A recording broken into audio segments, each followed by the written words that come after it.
নমস্কার বন্ধুরা, আমিও বাঙালি রান্নাঘরে সবাইকে স্বাগত জানাচ্ছি। আবার একটা রেসিপি আপনাদের মাঝখানে শেয়ার করতে চলেছি, সেটা হচ্ছে পেঁয়াজ দিয়ে পাট শাক ভাজা। তাহলে চলুন দেখে নেওয়া যাক আজকের রেসিপি।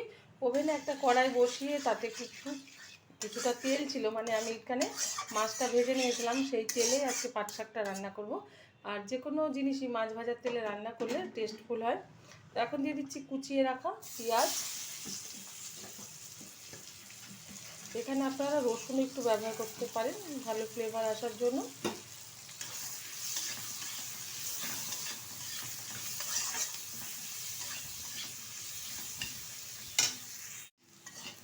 পেঁয়াজটা কিন্তু ভেজে নিয়েছি। এখন দিয়ে দিচ্ছি কিছুটা টুকরো করে রাখা কাঁচা লঙ্কা, আমি মাঝখান থেকে চিড়ে টুকরো করে নিয়েছি।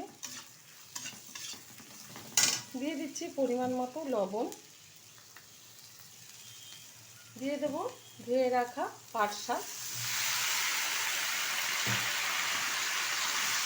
আমার এই রেসিপি যদি আপনাদের ভালো লেগে থাকে, আপনারা অবশ্যই আমার চ্যানেলটিকে সাবস্ক্রাইব করবেন, লাইক করবেন, শেয়ার করবেন।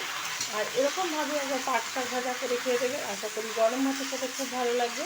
প্রত্যেকে ভীষণ ভালো জানেন, তবুও আজকে আমি আমার স্টাইলে করে দেখালাম, একবার আপনারা ট্রাই করবেন।